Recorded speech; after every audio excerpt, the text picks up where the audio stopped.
Welcome into another Running with the Wolves podcast on the Believe Sports Network. My name is Gabe Anderson. And again, no Chris tonight. We're just going to go solo for a little bit here. If you have any questions, let me know.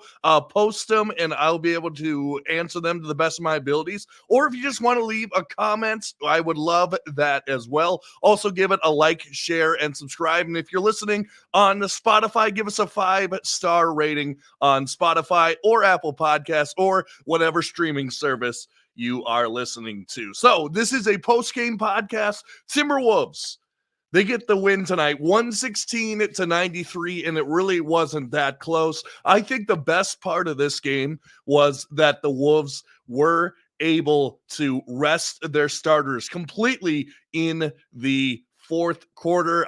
In the group chat, my Timberwolves group chat, I said, I don't want to see a single starter on the floor in the third quarter, other than Cat at the beginning of the third quarter, who we'll talk about in a second. He hit a three, but other than that, not much, or I should say no starters on the floor in the fourth quarter. A great performance out of the Timberwolves tonight. And let me just start with a couple things. The two negatives of this game, and you can call me a whatever name you want to, but Jane McDaniels has got to be smarter. First of all, in the first quarter, twice, 2 possessions, he tries to force it on the fast break, goes against 2 guys, and turns the ball over. Also, on one of those possessions, he throws the ball back to the ref and gets a technical. He's got to be smarter. I've been saying it time and time again. He made some good plays later on in this game, but that could come back to haunt later on. If the Wolves, I'm telling you, they got to stop forcing fast breaks. The other negative from this game, and you're going to hate me for it, I think it's cute for a little while, but the whole pointing thing after the dunk, I think that could come back to haunt us at some point. Let's just say, let's say that a Timberwolves player dunks on Paul George or Kawhi Leonard or something, and we start pointing at him. That could light a fire within them. Now, obviously, the Portland Trailblazers didn't have the fire to do something like that, make a big comeback. But I'm just saying, it could come back to haunt us. I think it's funny as well, but it could come back to haunt us. That's all I'm saying. Now let's go to the positives. And the number one positive out of this game has to be the play of Rudy Gobert, because he was phenomenal tonight. And the points in the paint, which we'll talk about in a second, he was a big part of that. Rudy Gobert tonight, 24 points, a lot of that coming in the first half. Again, remember, didn't play the fourth quarter at all, and a lot of the end of the third. 17 rebounds, 5 offensive rebounds, 2 blocks, and really, I know he only has 2 blocks, but the value that Rudy Gobert brings goes beyond just blocks, because I think he probably altered 10 or 15 shots that would have else against a lesser defender go in. He was absolutely dominant in tonight's game, and that's the player we traded for, not the player that we had last season. That was so. That was the player that we traded for in this one. Another interesting, looking at the stats tonight, Anthony Edwards, not a huge game, only 9 points. Another blowout where Anthony Edwards doesn't have a huge points night, but he was under control. That was the good part for Ants. He finishes with 6 assists. He's a team high plus 41 tonight. Only 4 of 9 from the field, didn't hit a 3. I thought his 3 was a little flat tonight, but hey, that's okay. That's okay. When your team wins by more than 20, your 3 doesn't need to be spot on. As long as it's back for the Clippers game, I'm totally fine. And it seemed like Ant learned his lesson from the Boston and Mavericks game, where he was just trying to force it a little too much. He used his teammates, and that pass, he had to go bare for the flush where he's kind of spinning around and found him. I don't know how he found him, but he found him. Great stuff out of Anthony Edwards tonight. And then, of course, the other big man, Karl Anthony Towns. I mean, almost a perfect stat line. 7 of 8 from the field, 3 for 3 from 3, 23 points. That's exactly what we need out of them. That is efficiency. He finishes with 8 rebounds tonight, 1 assist, 2 steals. This is the cat that we need night in and night out. And he wasn't forcing it. He found mismatches and attacked them. And I think I'm not going to say that the Trailblazers win the game if they have DeAndre Ayton, but I think it would help a little bit because they had absolutely no interior presence that did the Portland Trailblazers. I mean, you could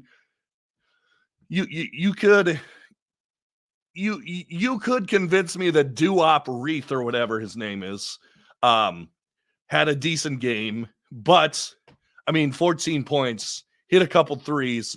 I think he took like the 7 out of the first 8 shots for the Trailblazers. And if Duop Reith,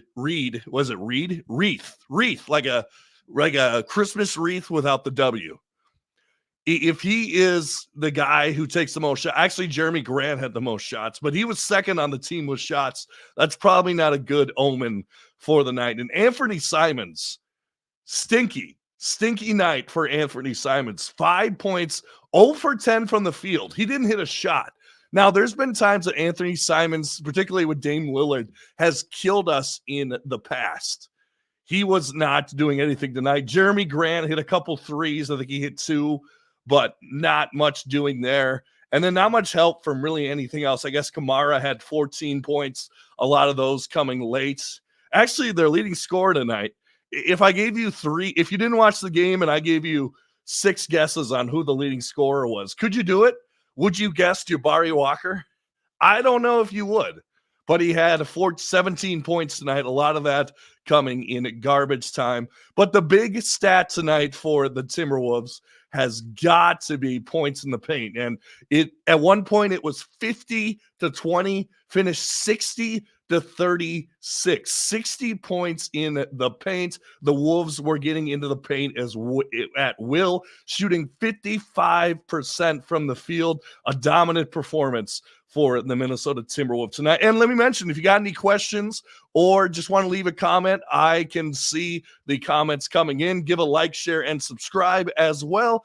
I would love to meet you in the social media as much as we can. Like I said, Rudy Gobert dominance, points in the paint were fantastic. And what's also great is this is a game, I feel like Chris Finch occasionally holds on to his starters a little too long, like has them in the game for maybe a little too long when the game is out of reach. He didn't do that tonight. Fourth quarter, starters didn't play a single minute, and I love that a lot. And I love that we got out to a great start on both halves.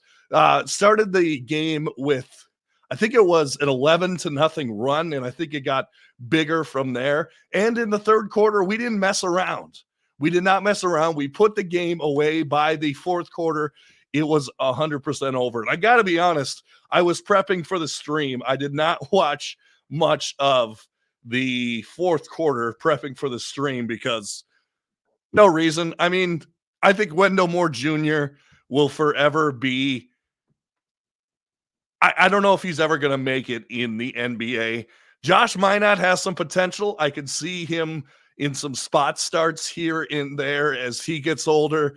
Leonard Miller, I've heard he's had some maturity issues, but definitely I saw him hit a couple shots in the fourth quarter. We could maybe use him from here and there, but you got to remember, and I know the rebuttal to this is, Nikola Jokic was a second-round pick, but you got to remember that the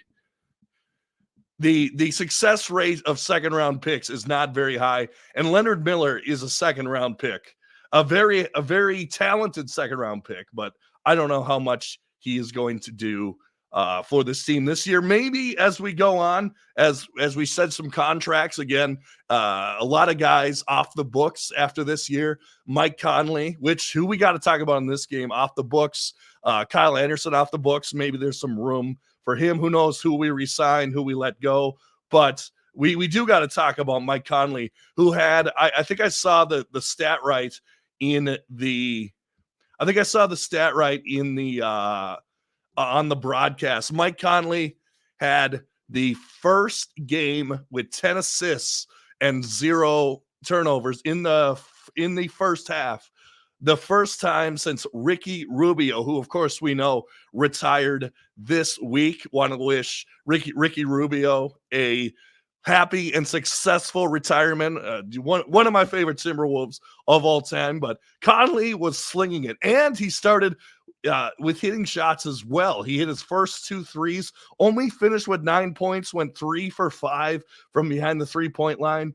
But he finishes tonight with 10 assists. So didn't do much in the second half, but honestly didn't really need to in this one either. Jordan McLaughlin at the backup point guard got some minutes tonight. 1 for 3 from the field, 2 total points. But Naz Reid, good again. I love how aggressive he's been. I love aggressive Naz. And if he's not the front runner for 6th man of the year, he's got to be up there, because finishes with 14 points tonight, 5 for 10 from the field. And he's just been solid all year for the Timberwolves. And another good sign for the Timberwolves, I think I heard they have the easiest schedule in the NBA going forward. And what's encouraging about that, that must mean we've had one of the hardest schedules so far. And guess what? We're still number 1 in the Western Conference. Man, what a dream year this has been. And it erases the memories of last year where the Timberwolves needed to win a game against the Portland Trailblazers. Portland, I think they only had 8 active players, and the best 2 players were Shaedon Sharpe and Cam Reddish. Nothing wrong with those guys, but when those are your best 2 players, yeah, and the Timberwolves are full strength, you got to win that game. The Wolves did not win that game last year. I was at that game, absolutely dreadful. This year, what do? They come out, even with Anthony Simons, even with Jeremy Grant, even with Malcolm Brogdon, who I just got to imagine is going to hit the open market very, very soon. Watch out for him. If you're looking for a guy the Wolves could potentially pick up in a trade, potentially a Malcolm Brogdon coming off the bench, I wouldn't mind it. But we'll keep an eye on that as well. Again, this is the Running with the Wolves podcast. Timberwolves win tonight by a score of 116-93. This game, I don't want to say it was over early, but very non-competitive game. The Timberwolves had their share of, they basically had free reign of the paint, and it was just a great performance out of the Timberwolves, who improved to 27-11. And if you're the Portland Trailblazers, where do you go from here? Now, I know you're on a long road trip. This is the end of a 7-game road trip that I think they said on the broadcast started on New Year's Eve, so 12 days ago or 13 days ago.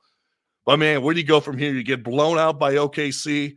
You get blown out by the Timberwolves. Now, 2 good teams, granted, 2 good teams, but man, it cannot be daisies in that locker room right now. And also watch for Jeremy Grant to get traded at the trade deadline as well. But we'll talk about that at another time. Thanks for watching. This has been the Running with the Wolves podcast on the Believe Sports Networks. Make sure to like, share, and subscribe on YouTube, and give us a 5-star rating on Spotify or Apple Podcasts or whatever you're listening on. And as always, go Wolves.